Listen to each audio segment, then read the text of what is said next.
it's not just a time commitment, but there is also a relatively heavy cost commitment as well, especially when it comes to not just pitching, not just prospecting, but the tools that you could use that's at your disposal. So today we want to talk about a few of our essential new business tools, and this is from the perspective of myself at Signal Theory and Alicia at Simantel.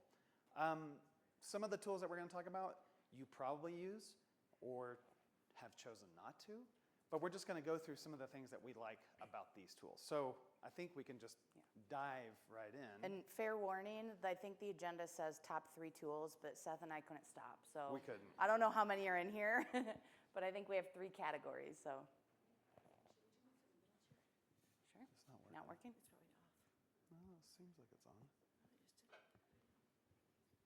used to change the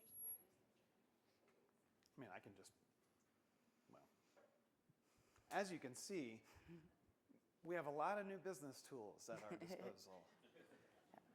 You have a different one?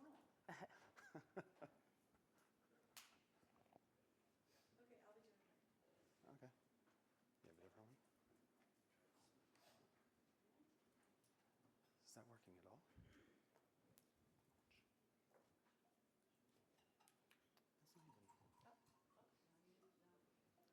Oh. Okay.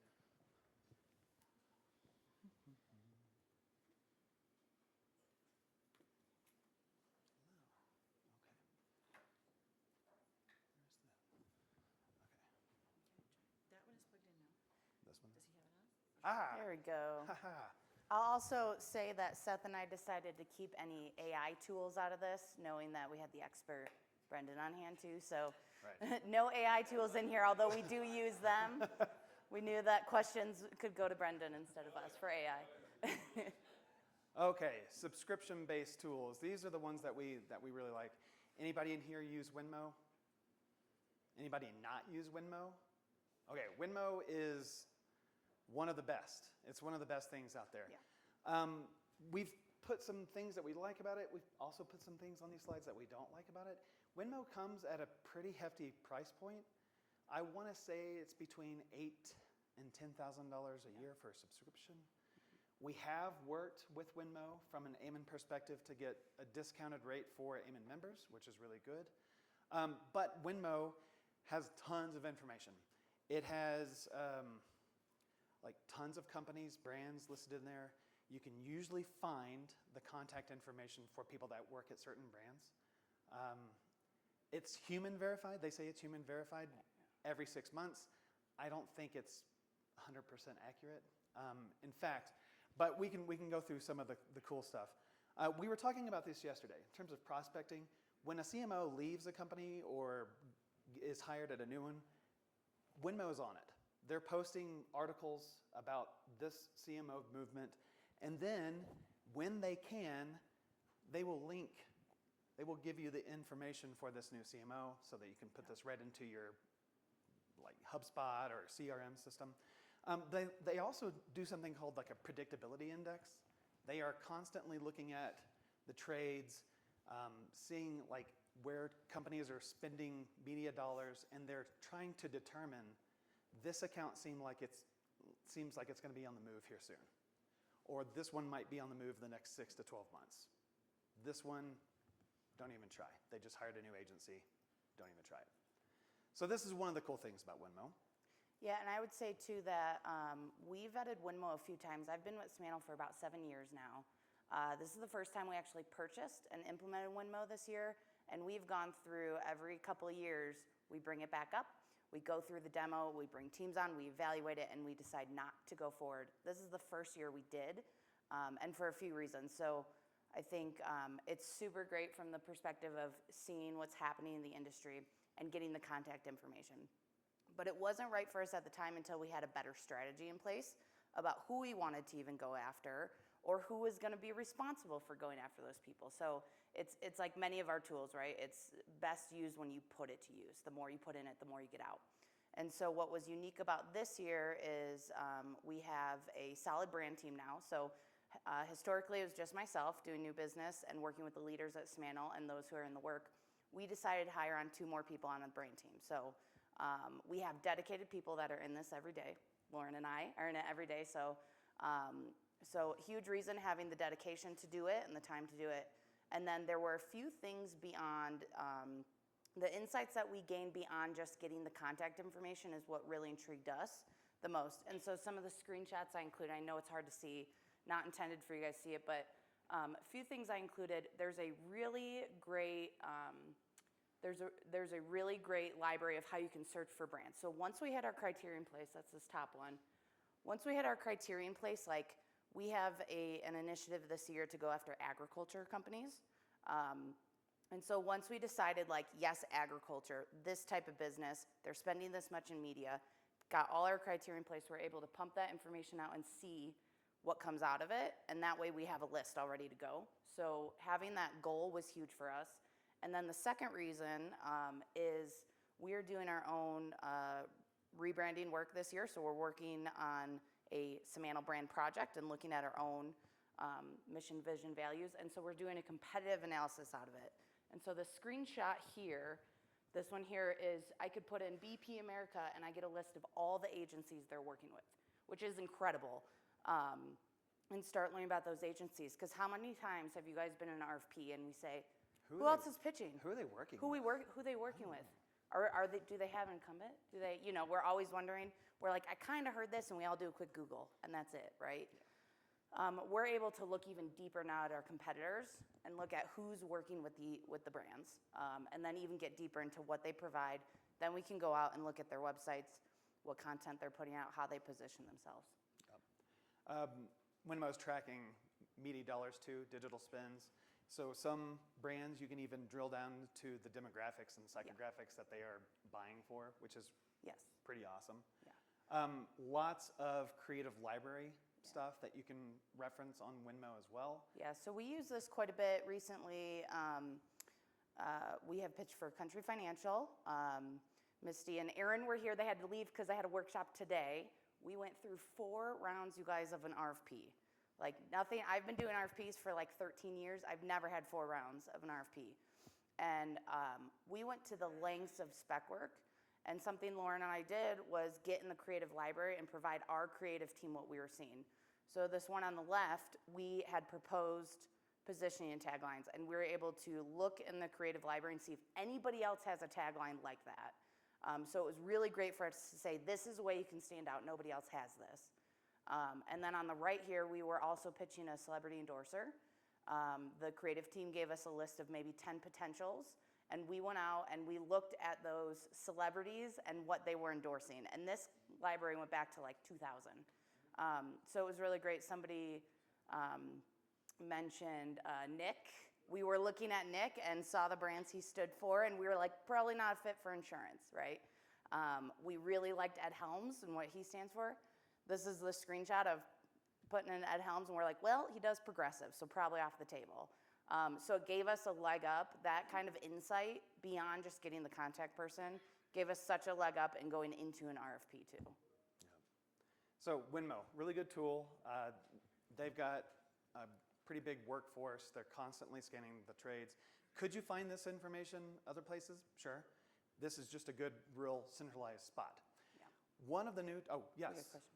So would you say you use it more for, it looks like more for the background information, research, than lead gen? I know you said lead gen. Yeah. Yeah. You can use it for both. Contribution to any actual pitches or wins from some of the leads?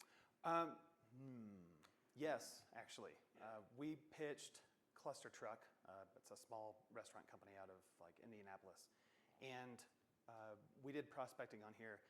They posted an article that said that someone got hired as like CFO or something at Cluster Truck. We started pelting them with information.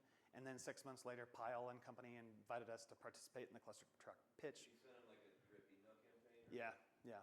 So it worked that time. If anything, you're able to like look at your clients and make sure that they're not doing stuff too, right? Yeah. Which brings us to the next one, Sales Intel. Has anybody in the room heard of Sales Intel or maybe something like Zoom Info? Okay, Zoom Info. online directory, right? Just hundreds of thousands of contact information, really expensive. This was Sales Intel and ZoomInfo. They're practically the same thing. We had many calls with ZoomInfo, and it just came down to like, we're not going to pay $22,000 to $25,000 a year for an online directory. But then they told us something that was different. So first of all, you can literally go and look up information for CMOs, almost anybody in an organization, and just get their contact information. Great, right? Winmo can basically do that too.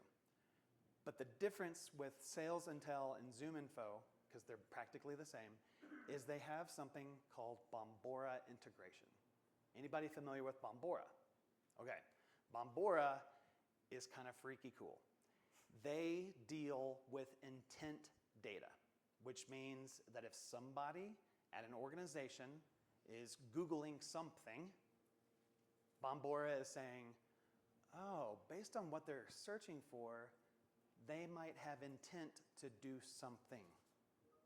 Kind of strange. But then they put an algorithm around it. And they say that the more people that are searching for it at this organization, it's going to start floating to the top. So what you can do with Sales Intel, and I'm here until about noon. I can pull my laptop up. We can do some searches if you want to. Search ourselves. You can. Yes. But I've searched people in our agency, and it's creepy. How we good put it is. in a search term from Bombora for advertising agencies, brand strategy, consumer behavior, RFI, RFP. Then you put industries, and lo and behold, it looks like someone at Qdoba has been searching for RFP.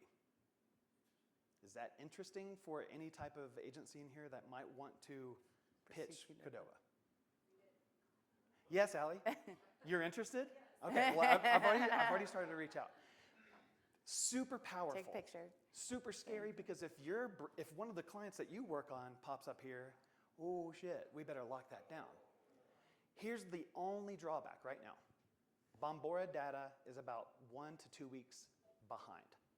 So if they're already looking at RFPs, you may have missed the RFI, but at least you have an idea of what's going on. We tried to get Sales Intel to come to this conference or even be a sponsor. We're trying to get like discounted rates because we got, at Signal Theory, they came in and they must have been trying to hit a sales goal or something because we got a good deal.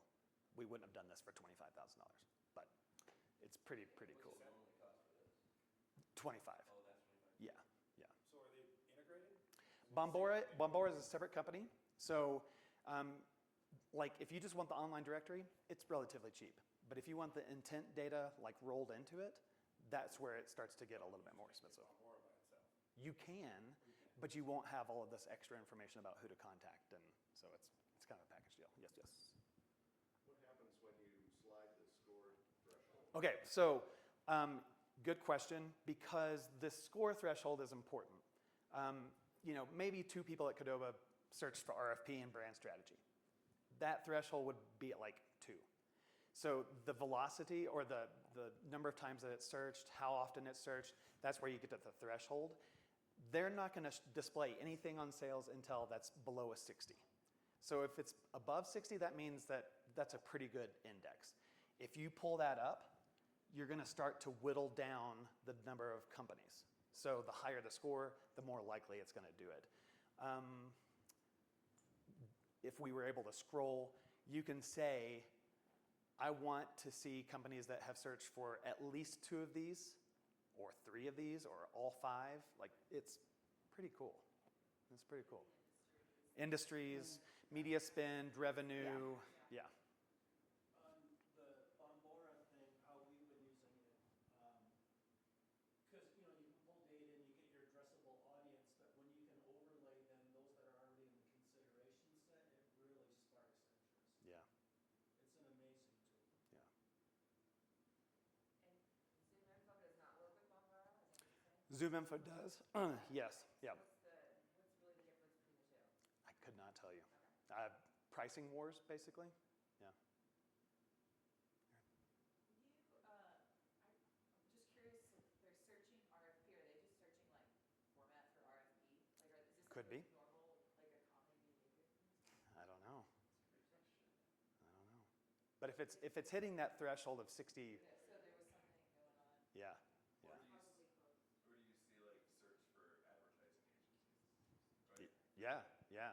I mean, that's why I wouldn't just search for RFP. Right. I would like media buying, planning, digital content, like all of that stuff is searchable. So one use case, we saw that Tate's Bake Shop, it's a green package of cookies that you can buy in a grocery store. Pretty good, right? They popped up on here, and so we started to try and outreach to them. Maybe it worked, maybe it didn't, but we did find out that through AAR partners and Lisa, they ran the pitch for Tate's Bake Shop, and it's actively going on, or it has closed recently. So, I mean, there is correlation there. So that's sales intel, and we can look more at after this if you'd like to. Humantic. Humantic AI is something that we use quite a bit. It integrates into Winmo as well, so it's included in that price that we're paying for Winmo. This has been so helpful in a lot of conversations we've had this week on getting to know your client. And so what it pulls in is personality traits about that person. And this too is like scary good, you guys. We use the expert. We use the expert, the AI expert. But it pulls in personality traits. You can start looking at individuals. This has been helpful in a way where when our teams are ready to pitch, they haven't had exposures to all the clients that are going to be in the room. Yep. And vice versa. Sometimes all the clients in the room, it's the first time they're meeting Simantel, and we only have their email address on the invite, right? We are like, who's going to be on the RFP? Who is this person? We're LinkedIn quick. We go out to Humantic AI and we start looking at them, and it is like how to email them. It is insights of how to write an email to them, the do's and the don'ts. Are you still on Brendan? Yes. Oh, yeah. It's really, really good, you guys. And the conversation we've been having too about like appetite for risk, you will find that in here. You will see if they're willing to say yes to things. You'll see if they want to pull in other decision makers, and they like to not make the decision but pull in other people. What we've done with this information is once you see that list on the invite, who's going to be on the RFP, we'll go out and pull this insight for everybody, and we'll provide our pitch team, here's everybody that's going to be in the room. And we'll even assign like, okay, Aaron, your job is to connect with this person. Okay, Misty, your job is to connect with this person. And it's been really beneficial too as we're going into brand new RFPs. So, like Alicia said, it is included in Winmo now. It is also a standalone thing that you can purchase or subscribe to, and it's dirt cheap. I'm talking less than $500 for an individual user. It has an app plugin, so like we're on LinkedIn, this little thing pops out from the side and it says, do we know this person's personality? It's all based on things that Brendan has shared, written online, emails that it can take information from, but it really does try to put together a personality profile. It will give you an accuracy. It will say, we feel like this is 50% accurate, we just don't have enough information. In Brendan's case, they say it's about 98%. Yeah. So, Brendan, do you like bullets? What do you think? Yeah, I actually tell people I work with I can't read long emails, so that's very accurate. It's kind of creepy, right? Yeah. So Humantic is awesome. It does have a feature that you can paste in an email that we would want to send to Brendan, and it would rewrite it for you and say, let's make sure that we write this in Brendan style so that it's a little wonky, it's not great, but I imagine with all the AI tools that are coming out, this is going to get a lot better. So Humantic's pretty good. Hey, dude. What's up, dude? The next one we included was SharpSpring. Anybody here use SharpSpring today? Somebody mentioned it. Okay. Is how many people are using a CRM in general? I think everybody should be. Yeah. Okay. So we've gone through at Simantel evaluating a couple different CRMs for ourselves, for the agency, and we landed on SharpSpring. And through the different iterations that I've been involved in, SharpSpring's been my favorite. It is low cost, multiple capabilities. We can do just about everything we need in there. So we're tracking all our data management in there. We're using it to track our content engagement. We are able to put sales opportunities in there, which I'll show you guys. There is no limit to seats, which is pretty rare. When you're buying these tools, a lot of times it's tiered and you get 5 seats, right? Winmo, I mentioned, we're doing things and providing it to the team because we're limited on seats. SharpSpring's not. We can put as many people as we want in there. And it's a great price point. Out of any CRM, MA system I've used, it's the lowest price point. The not so good part is it's still taking time to get our team to use it daily.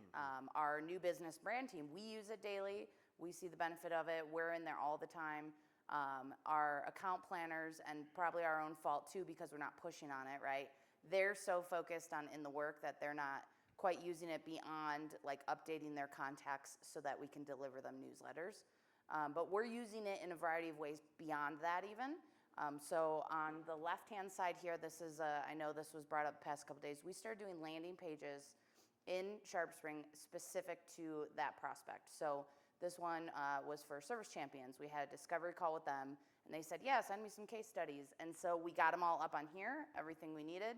We included the presentation we did, and we sent them this page so we could see what they're clicking on, we can see what they're interested in, and then beyond that, this is their living repository. So now once we send them an SOW and a proposal, we're putting it up here. So they can always go back to this link, and we can always update it. So we started doing that. On the top here is your sales opportunities. So we can track and open an opportunity anytime we're having a conversation. So you see here, I included 4 categories. So like initial contact, and I just pulled the top row. We've got like, these are all cards. We've got 30 cards or so in here. But initial contact, once they get down to being evaluated, to we delivered a proposal, to it's a win-loss. So we're able to track all of our opportunities in here and assign notes and dollar amounts and what they're interested right in here. So that's been really helpful. Yeah, Tricia? I've got a question on the landing page portion Sure. of it, because constant contact, if that's who this is powered by, can sometimes be unreliable across Yeah. different platforms and browsers and various things. So if your first impression is going to be a landing page that's housed within this versus Yeah. something that you're Yeah. controlling, have you found it to be consistent? And it would scare me a little bit to think that you don't have Yeah. full control over who on the other end is viewing it and how Yeah. it looks and how it's seen. So far we've had no issues. We started using SharpSpring for landing pages before they bought Constant Contact. So we haven't seen any hiccups ourselves in doing it. The reason we like this is our team does have full control over it. We don't have to. They have great templates available. It's super user-friendly. We're not developers. We're getting in there and creating landing pages without using our development team. Don't tell them. But we haven't had any issues with it. So from our experience, from Smanos. We use SharpSpring, and you can put those trackers on your site pages that you built the landing page on your own website.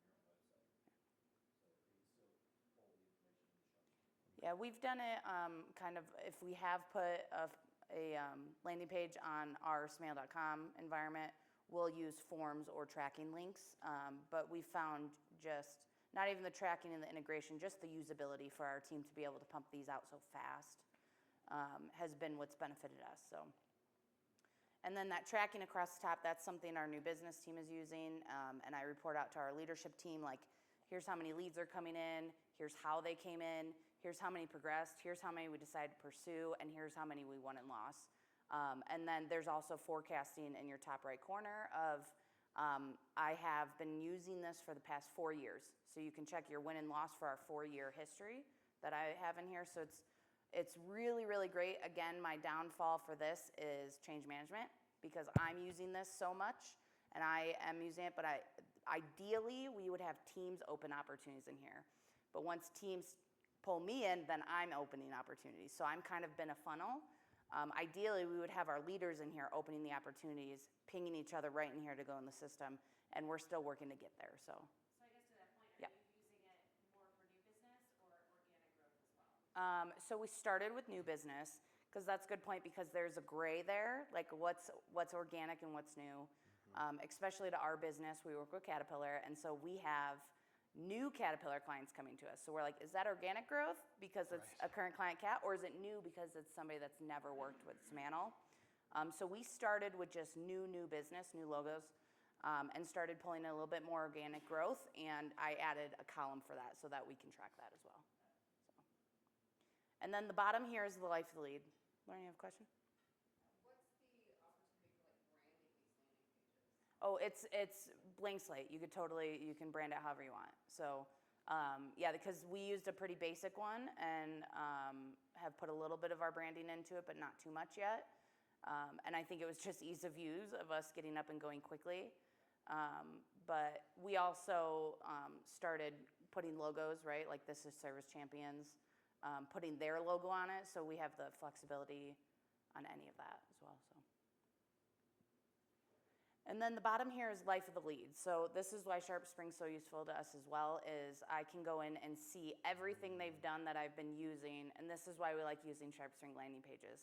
Because in the life of the lead here, in his timeline, you can see what website pages he visited, you can see what articles he's clicking on, you can see what he's looking at in the landing page, and then you can see if I ever open an opportunity under Morgan's name, which we have. And so if we are having a turnover in teams, or if we're trying to onboard this, we could say, look at everything Morgan's been doing to engage with us. So you get a little idea about his background. So it helps a ton. Okay, one more question. Yeah, yeah. So we've talked about procurement a couple of times Yeah. over the course of the conference. Yes. And how Yes. they've got their own dedicated systems and things where you have to upload and send things to. Yeah. Do you then just manually go in and put updates for something like that? Or is there some sort of way to? Yeah, typically, a lot of times though, if we are working through purchasing for a formal RFP, we will, in the notes, go ahead and just include the link. So we're not like integrating it completely, but if we're passing this on to a different team member, they have access to that link of all the materials. So it's not housed in here, but we're linking out to it. Yeah, yeah. Yeah, landing page specific is complete new business. And then beyond that, because all our clients have their preferred platforms too, so. I don't even know what's next. Let's find out. I don't either. Let's find out. Oh, Sprout Social. Anybody using a social Listening, platform, social listening, who's using Sprout Social? Okay, you guys can probably present this better than I could because we are literally integrating this right now. We just bought onto this within the last couple weeks. I've been going through like rounds of their gatekeepers and their salespeople. We finally decided to buy Sprout Social, and so far it's been really beneficial. And everything we're learning about it, we've tried a few other tools, and so far this is providing what we need. It is a higher price point, and that's why I think it took us longer to get to Sprout Social, because we tried some of the less expensive tools first. But some of the good things about this is beyond content management, there's a really great social listening half of the platform, and that's what we were really looking for, is the social listening part. And so here's a little bit of like how you can use it and put in your information. You can even see, this is for one of our clients. You can even see like the chart on the top left, that positive. You can see the sentiment of what's happening in social. So you can put in your input of types of words and types of clients, and then it will find those posts and give you what like the sentiment is, what words are being used. So it's a really great way to make sure that we are putting out content that's going to matter, right?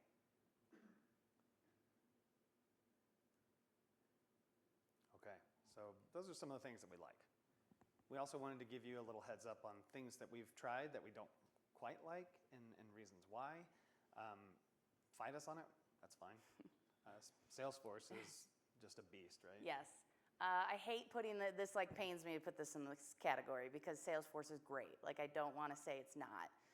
But Salesforce is great for our enterprise clients, not for a small to mid-sized agency. And we tried to get ourselves up on Salesforce. We have a fantastic Salesforce team that is certified and doing this for our clients, but it is the Cadillac. And so as we started to get ourselves into Salesforce for the agency content, we were like, this is a beast. This is not worth it for a database of 1,200 people, to be honest.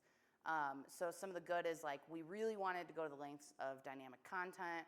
We really wanted to integrate our paid ads. What I showed you in Sharp Spring doesn't integrate paid ads yet. So we saw some good stuff, of course, in Salesforce that we wanted, but it was significantly high price point. The amount of work to switch all of our data was really hefty. We went through rounds of trying to work through it, and then I was having to work through teams that are working with our clients. So the time it would take us to do this in between the client work was not really worth it for us.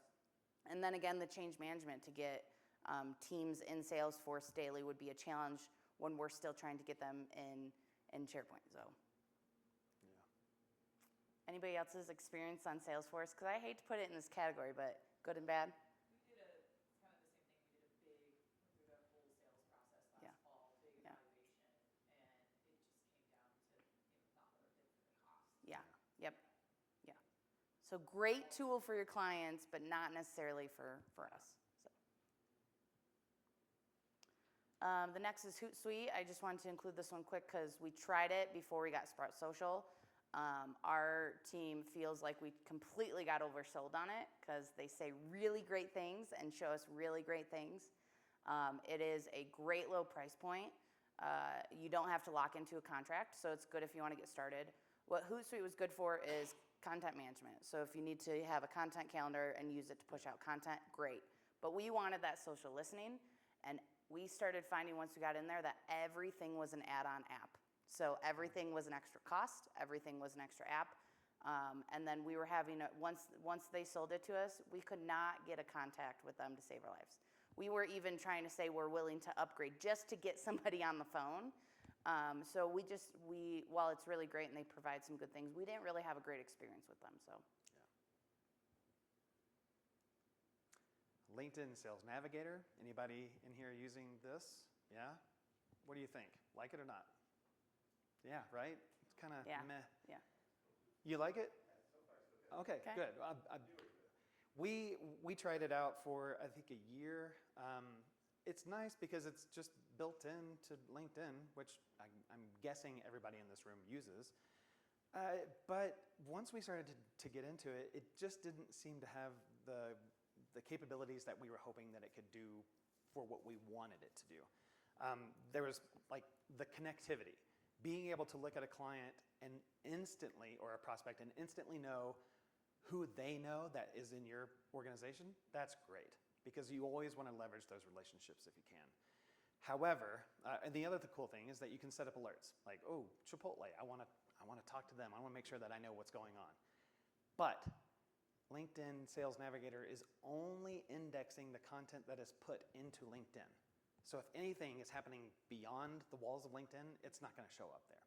So it makes some hefty promises, but it just didn't seem to be worth the investment, which is relatively low. It's not that expensive. We just didn't really see much benefit come from it. And it was one of those two that we vetted a few times, had a couple demos. We purchased it for a little bit and got a team up and going on it. Yeah. And it just fell flat because we just did not have the time to use it the way you should be using it. So it could be great things, but we had a team of 10 people, and I think I was the only one dedicated to new business, and a lot of leaders that are very in the work. So we didn't, again, have that goal and that strategy about how we were using it and who was looking at who. And we didn't have the time for those to be in it. So I would suggest if you are looking down the road of Sales Navigator to make sure that you're putting that strategy and that dedication for time behind it. Agreed. Yeah. Agreed. Yep. Okay, so owned channels. I mean, these are things, we're talking about new business tools, right? A great channel. Yeah, is awesome. when we started talking about this and he said, what's the new biz tool you can't live without? And I'm like, well, it's not a tool, but honestly, the best thing I've had in new business so far is our podcast because it gives us a reason to go out to prospects rather than going out with a cold call. So not necessarily like a tool, just a consideration for a piece of content that we kind of use as a tool. So we just had we're just finishing up our 7th season of the podcast. And this is great because, so Misty hosts and every episode we interview people. And actually I think the last time I was at a new business conference, I remember sitting next to Allie and saying, hey Allie, what kind of podcast do you listen to? I think we're gonna launch one.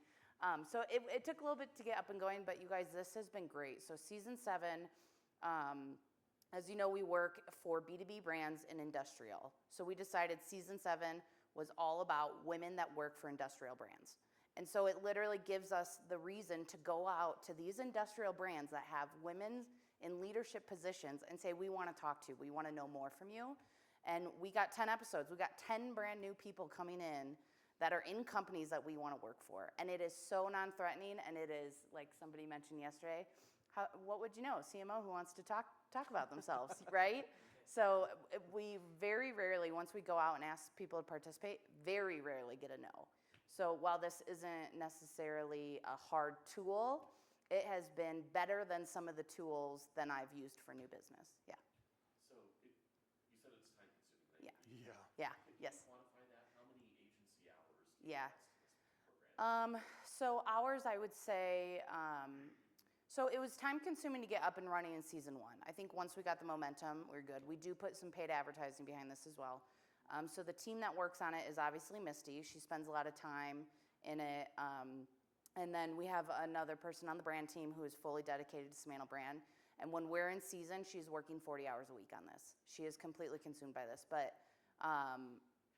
that's, I mean, her job is full-time working for Simantel, so it's worth her time, for sure, and she's great at it. So she's acting as producer, she's saying all the interviews, she's helping recruit people, she's writing their bios.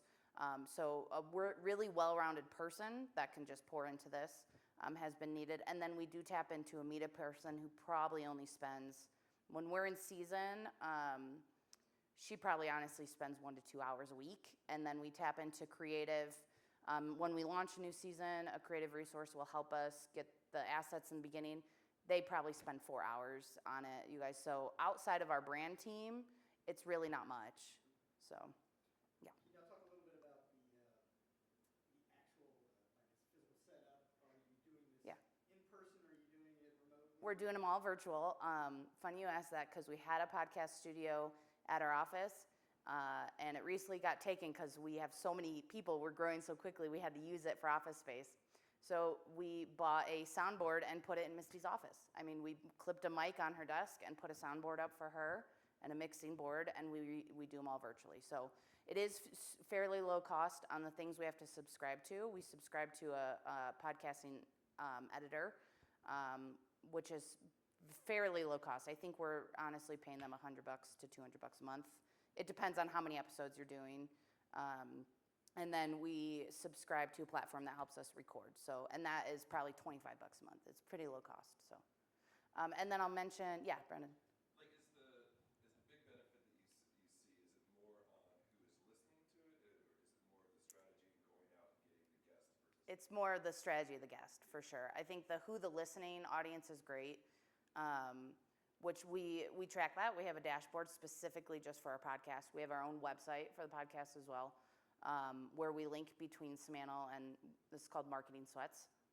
So we link between the two so that we're driving people to Simantel to learn about us. But it is more about the guests. That's kind of how it started. We're getting quite a few listenerships. I think we're up to about 15,000 downloads. So we're getting there, but I think it's really about the guest, which leads me to the right screenshot. So I briefly mentioned this yesterday. So this is the Corporate Communications Director at AGCO. So I mentioned that we did an RFP for AGCO. It went super well. It was, we've worked for agriculture in the past, haven't gotten in with AGCO before, did an RFP, sent our team out there, great RFP. We poured into it. I mean, they were hugging our team members at the end. They loved us. And then our contact left the group. He's still at AGCO, but he left and went to a different space in the group. So they decided to go with somebody else. And then they keep kind of bringing us along a little bit. We will want to do something with you, which we all hear a lot, right? So instead of being reliant on that one relationship that left this organization, we asked him, hey, we're doing a season of women that work for industrial brands. We really want to include AGCO. Who do you recommend? Anybody on that team? And he said, yeah, we have a corporate communications director who's a female and is great. And we emailed her that day, and it took a little bit to get to her, and then they responded and said, yeah, she'll do it. So it was great because we got her on the phone with Misty. So we had one owner with the last contact, and now Misty, another owner with this contact. So just another way to keep trying to build different relationships. And then we're able to push this out on LinkedIn, and we're targeting paid ads to anybody that is in the agriculture industry with similar job titles that would be interested in reading or in listening. And very along the same lines, we were talking about this a little bit yesterday, is our new email content series at Signal Theory, which is not just an opportunity for us to talk about case studies, but really get our how and our why, our focus on human behavior and how people make decisions and how that leads to the work that we produce. It's a much less time commitment from a resourcing standpoint, but there is some time that is taken. We do support it on LinkedIn. We are now pushing it out there, trying to target CMOs, VPs of marketing in the food and animal health industries. But it's a great way to give a little bit of a snippet of your work and why it's important to human behavior to people that have subscribed to it. We are not sending this to anybody that did not subscribe, and it's been great so far. And when we see someone new that comes in, most people use their personal email address, I think, just to hide where they work. But when we see those names come through, we're going to LinkedIn, we're trying to figure out who they are.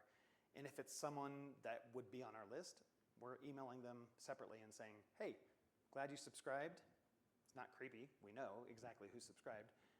If there's any type of information that you want to see in the future, let me know. If not, glad you're here. So it's just a great way. And if you're not doing something like this with your company, the work's all there. You've already got it. Just find a unique way to talk about it, and people would be interested. Oh, opportunity scorecards. Anybody? I know Bailey Lauerman does, but does anybody in the room, when a prospect comes through and they're like, "We want you to pitch our work," do you just instantly say yes or no, or do you have like a scorecard that you put everything through to make sure that it's a good opportunity? Anybody else doing that here? Yeah? Okay. What do you think? In terms of the dedication to do it, Yeah. it's vitally important, I think, particularly when RFPs are time consuming. Yep. There's always, opportunities that surface through word of mouth. And, it's good to be aspirational, but it really, I think, keeps you focused on what's the right opportunity for the agency for that time. Yeah. Given resources, Yeah. everything else. Finding people, to support growth is very difficult. So Yeah. we hadn't done this until this year, and it's been something that's aligned the executive team with all the resources needed to support the activity that's Yeah. going on each and every day. We're really trying to create a tool that can strip the emotion out of choosing what clients to go after. Yeah. Because we can all convince ourselves that this is going to be, this opportunity is going to be the best one. Yeah. Well, and for us, we're optimists, we're marketers. It's like, what are our chances to win? 50-50, we're going for it. Right. Yeah. And for us, we're saying, if it's not 75%, Yeah. and if it's not a category that we have Yeah. direct relevant experience or a person who might have their own, then we tend to walk away. So who do you have fill this out? Your exec team? Yeah. Yeah. Who's involved in scoring? The exec team. Yeah. Mainly the people that are going to be putting in a lot of the time and effort to. So typically at Simantel, it's typically me, to be honest. But then I do it. So I'll talk quickly about ours on the right here. So this is our scorecard. You get each criteria is what we've all aligned on what's important to us. And I think that was the most important conversation for us to say, like, what's important to us to say yes to this. And then we score it 1 through 4. Your total score, it's a red, yellow, green. And so what's typically happening, the person that fills this out is somebody who sits on the first discovery call, which is me. I'll fill it out, but I will bounce it by the exec who will be in the work with it and say, hey, take a look at what I scored this. And I put a note why I scored it that way. Do you agree? Sometimes they switch it, sometimes they don't, which is great. Sometimes they hear different perspectives than I do. So it's typically, while I start it, I always get a second opinion on it. And then it gives us reason and alignment to say, yes, we're going for this, or no, we're not because of XYZ, and just drives that alignment, like you said. And I think also what's important is when we are ready to start pulling in more support teams, a lot of times we get the questions like, well, why did we take this, right? Like, I'm already so busy, why are we taking this work? And there's criteria on here that is like, will this be meaningful for our brand reputation? Is there opportunity to grow this in 12 to 18 months? So whatever our criteria is, it gives us kind of that leg to say, like, here are some of the reasons we did take it. And then I have tabs across the bottom, I can't see, but this one I have screenshot is for a brand new client to Simantel, because their criteria is different. The middle is organic growth, which we use sometimes in the work, and score that a little bit differently, a current client. The next tab is we have community leads, which if you guys are working in your communities, you know that there's another set of criteria with the type of spends they have and things like that. So we do score them differently as well. So we've been able to take a template and then kind of make it our own and make it right for like what our criteria is, and then our different subsets of clients too. We can share these after the. Yeah, yeah. And I think it's a really valuable tool. The hardest thing is the intangibles. Like, you Yes. want to be able to be predictive about it. Yeah. Yeah. You just gave a great example. Well, based on, we don't have a lot of category experience. Yeah. We're not going to do it. Well, that particular pitch, they may have stated that they're looking For something Yeah. outside. Yeah. Yeah, yeah, Be able to put that in. yeah. Yes, That exactly. makes it hard to be predictable. And the language in the RFP helps. Yeah, exactly. Yeah. Suggest where there might be Yeah. opportunity. Yeah, and there's some, I've started a table of like what 1 through 4 means, so that no matter who's scoring this, we're kind of scoring it the same. Because 1 to me can mean something different as a 1 to you. Yeah. So we've started a table like, if you just don't know, if they didn't tell you your budget, that's a 2. If you literally don't know. So we put a little bit harder criteria to it, because what we found when we started using this was we kept falling in the yellow, and then we'd be like, oh shit, what now? Now we do have to decide, you know?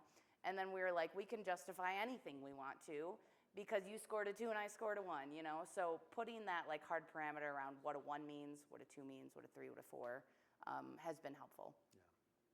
So I think we have 6 minutes to go, 5 minutes now. We just had a few more, some necessary evils. Agency directories, like, I hate putting stuff onto agency directories because it's time consuming.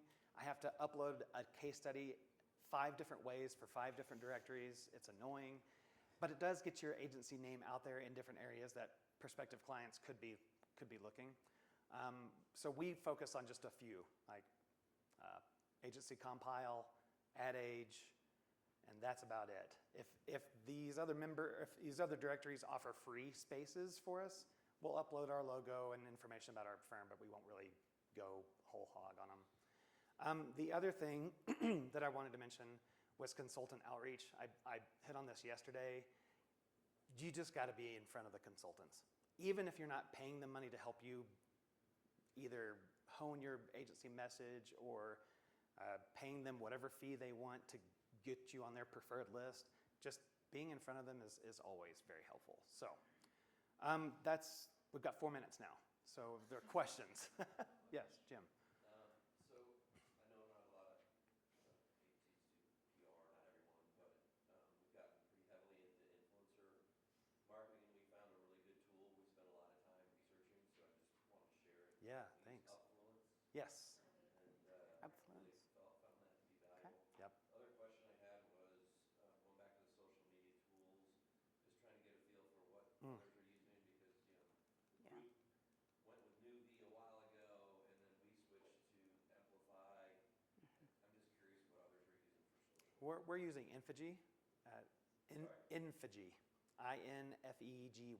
Infigi. That's what we're using at Have you had it Simantel. for a while? No, it's relatively new for us, but it's pretty powerful. It does a lot of the stuff that is on here for Sprout Social, but even more, and I just haven't really used it much. It's more for our social content team so far.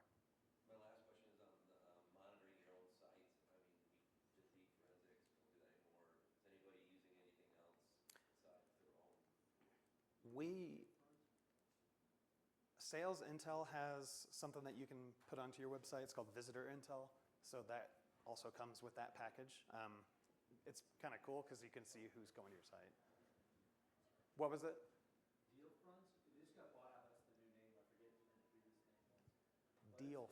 good data. The contact information somehow is connected to LinkedIn. Okay.